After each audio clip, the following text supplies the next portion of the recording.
काला सूटकेस लिए एक शख्स प्लेन में चढ़ता है और बिना एक भी शब्द बोले प्लेन हाईजैक कर लेता है। उसकी मांग $2 लाख, वरना वो प्लेन को बम से उड़ा देगा। सरकार हरकत में आती है, प्लेन को उतारा जाता है और लोगों की जान बचाने के लिए पैसा पहुंचा दिया जाता है। हालांकि एक चीज़ थी जो हाईजैकर ने मांगी थी, पैराशूट। प्लेन एक बार फिर टेक ऑफ कर जाता है। हाईजैकर पायलट से कहता है, प्लेन को मैक्सिको ले चलो। पायलट कहता है, फ्यूल कम है, फ्यूलिंग के लिए एक बार फिर उतरना होगा।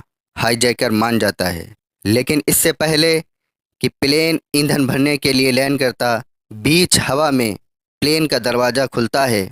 पैराशूट बांधकर हाईजैकर बीच हवा में प्लेन से छलांग लगा देता है और गायब हो जाता है। लगभग 50 साल की हकीकत के बाद दुनिया के सबसे ताकतवर देश की एजेंसी के पास सिर्फ एक नाम बचता है, डी.बी. कूपर। आज हम आपको सुनाएंगे कहानी अमेरिकी इतिहास की इकलौती हाईजैकिंग की, जो आज तक सुलझ नहीं पाई। कहानी शुरू होती है 24 नवंबर 1971 की तारीख से। अमेरिका के पोर्टलैंड शहर के एयरपोर्ट पर एक आदमी आता है और काउंटर से सिएटल जाने वाली फ़्लाइट का टिकट लेता है और अपना नाम बताता है, डैन कूपर। 40 की उम्र, काले बाल, भूरी आंखें, एक भूरा सूट, सफ़ेद शर्ट, काले रंग की एक पतली सी टाई, एक रेनकोट और भूरे जूते। ये उस आदमी का हुलिया था। हाथ में एक काला सूटकेस लिए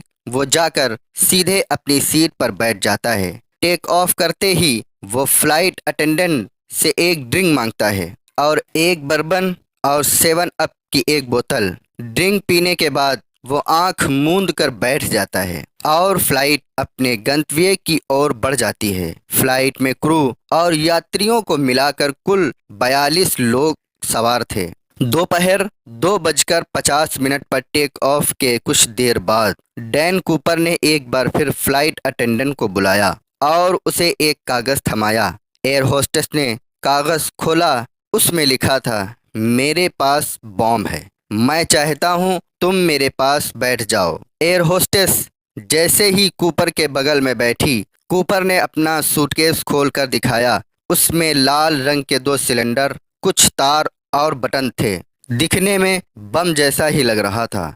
इससे पहले आप सोचें कि कूपर ये सब प्लेन में कैसे चढ़ गया, तो ये उस दौर की बात है जब प्लेन की हवाई यात्रा के लिए इतनी कड़ी चेकिंग नहीं होती थी, अमेरिका में भी नहीं। बहरहाल कूपर ने अपना सूटकेस बंद किया और एयर होस्टेस को अपनी कुछ मांगे बताई। उसकी मांग थी $2 लाख और 4 पैराशूट। पैसा $20 के बिल में होने चाहिए। एयर होस्टेस ने ये बात जाकर प्लेन के पायलट को बताई। पायलट नहीं चाहता था कि कोई पैनिक करे, इसलिए बाकी यात्रियों को इसकी कोई खबर नहीं दी। एयर होस्टेस को कूपर ने पैसे मंगाने का पूरा प्लान भी बताया, जो कुछ इस प्रकार था। कूपर की ये मांग पायलट ने एटीसी तक पहुंचाई और वहां से ये मामला गया एफबीआई के पास। दोबारा बता दें, ये वो अमेरिका नहीं था जो आतंकियों से नेगोशिएट नहीं करता। तब एफबीआई ने यात्रियों की जान बचाने के लिए कूपर को पैसे भी भिजवाए और पैराशूट भी। जैसे कूपर की मांग थी, पूरा पैसा $20 के बिल में था और हर नोट का सीरियल नंबर एल से शुरू होता था। पैसे देने से पहले एफबीआई ने सारे नंबर नोट करके रख लिए ताकि नोटों की शिनाख्त कर बाद में हाईजैकर को पकड़ा जा सके। ये पैसा जैसे ही कूपर तक पहुंचा, वो सभी यात्रियों को छोड़ने के लिए राजी हो गया। यात्री विमान से उतर गए। हालांकि उन्हें अभी इस बात का इल्म नहीं था कि हाईजैकिंग हुई है। ये बात उन्हें प्लेन से उतरने के बाद पता चली। वहीं दूसरी तरफ कूपर ने यात्रियों को छोड़ने के बाद पायलट से कहा कि वो प्लेन को एक बार फिर टेक ऑफ करें। अब की बार उसके साथ फ्लाइट में सिर्फ क्रू मेंबर थे। टेक ऑफ के बाद कूपर ने पायलट से प्लेन को मैक्सिको ले जाने को कहा। पायलट ने उसे जवाब दिया कि प्लेन में इतना फ्यूल नहीं है। पायलट ने उसे समझाया कि बीच में एक बार रिफ्यूलिंग के लिए उतरना होगा। कूपर मान गया, पायलट उम्मीद में था कि रिफ्यूलिंग के लिए उतरते वक्त कूपर को शायद पकड़ लिया जाए, लेकिन कूपर का असली प्लान क्या था, इस बात से कूपर के अलावा सभी अनजान थे। प्लेन के उड़ान भरने के कुछ ही मिनट का वक्त बीता था कि कूपर ने एयर होस्टेस को एक बार फिर बुलाया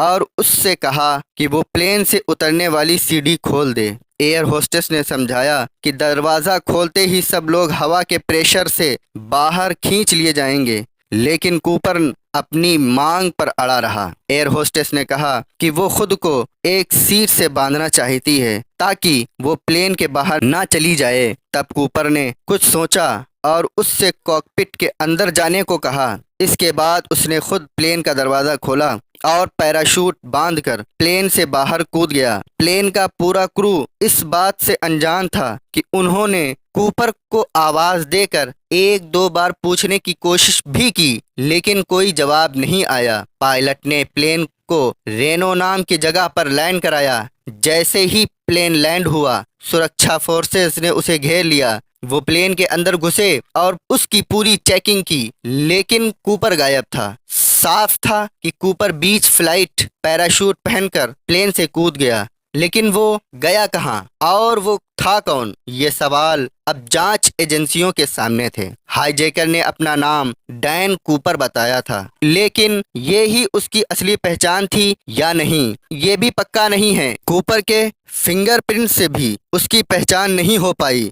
पुलिस ने यात्रियों और क्रू से बातचीत कर उसका हुलिया पता करने की कोशिश की। कुछ संदिग्ध लोगों से पूछताछ शुरू की। पूछताछ किए जाने वाले लोगों में एक का नाम डीबी कूपर था। डीबी कूपर असली अभियुक्त नहीं था। पुलिस ने जल्द ही उसे शक के घेरे से भी हटा दिया, लेकिन जब तक ये होता ये मामला हाई प्रोफाइल बन चुका था। प्रेस में इस केस से जुड़ी खबरें छपीं और इसी सिलसिले में डीबी कूपर का नाम भी प्रेस में आ गया। डीबी कूपर डैन कूपर नहीं था, लेकिन प्रेस ने उसका नाम इतना उछाला कि यहाँ से आगे ये केस डीबी कूपर केस के नाम से ही फेमस हो गया। आज भी ये अमेरिकी इतिहास का एक बहुत ही फेमस केस है, जिसे सब डीबी कूपर केस के नाम से जानते हैं। बहरहाल मीडिया की कारस्तानियों से आगे बढ़ते हुए जानते हैं इस केस में आगे क्या हुआ। कई लोगों से पूछताछ के बाद भी जब कोई सुराग नहीं मिला,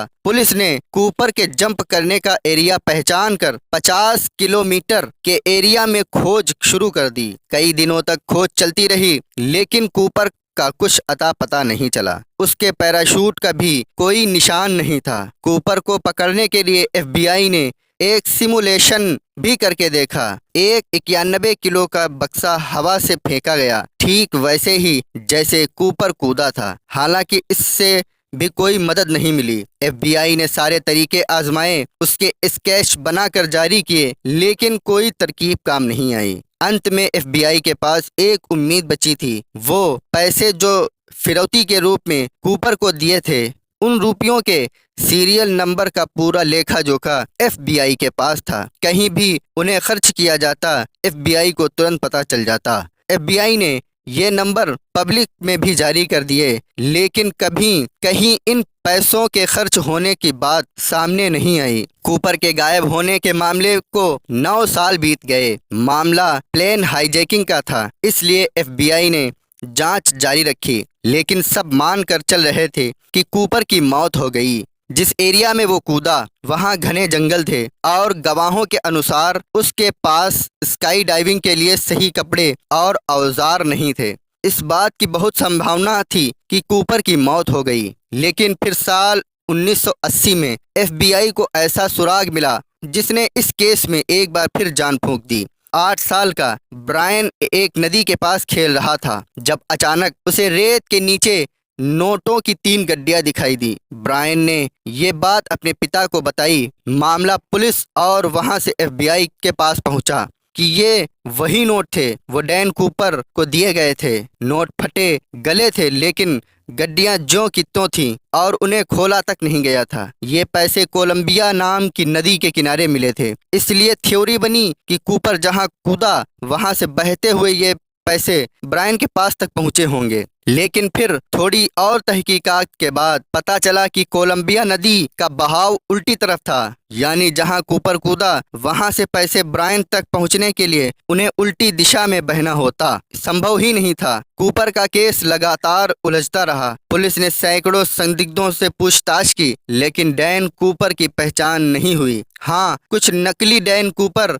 जरूर पैदा हो गए। डैन कूपर हाईजैकिंग के अगले ही साल अमेरिका में 31 हाईजैकिंग हुई। इनमें 15 मामले ऐसे थे जिनमें हाईजैकर ने डैन कूपर की माफिक अपने लिए पैराशूट मांगे थे। ये सभी लोग पकड़े गए, लेकिन डैन कूपर नहीं पकड़ा गया। FBI ने कुल 45 साल तक इस मामले की तहकीकात की, लेकिन डैन कूपर कौन था और वो गया कहां, इसका पता कभी नहीं चल पाया। साल 2016 में FBI ने ये केस ठंडे बस्ते में डाल दिया। बची तो सिर्फ कुछ थ्योरीज। मसलन FBI ने कूपर की एक प्रोफाइल बनाई थी जिसके अनुसार संभवतः वो मिलिट्री में काम कर चुका था, इसलिए स्काई डाइविंग से अच्छी तरह परिचित था। प्लेन से कूदने से पहले एयर होस्टेस ने उससे पूछा था, क्या तुम्हें इस प्लेन कंपनी से बदला लेना है? तब कूपर ने जवाब दिया, इस कंपनी से नहीं। कूपर के जवाब से पता चलता है कि वो बहुत लंबे समय से इस हाईजैकिंग की प्लानिंग कर रहा था। अब सवाल है कि क्या कूपर मर गया था? ये भी पक्के तौर पर नहीं कहा जा सकता। FBI रिपोर्ट के अनुसार जहां कूपर कूदा था उसी दिन उस जगह से कुछ दूर किसी शख्स ने एक दुकान लूटी थी। चश्मदीदों के अनुसार हालांकि वो शख्स कूपर वाली घटना के कुछ घंटे के बाद ही दुकान में आया था। खाने का कुछ सामान और मरहम पट्टी, सिर्फ यही चीजें वो लेकर गया था। क्या ये डैन कूपर था? इस बारे में भरोसे से कुछ नहीं कहा जा सकता।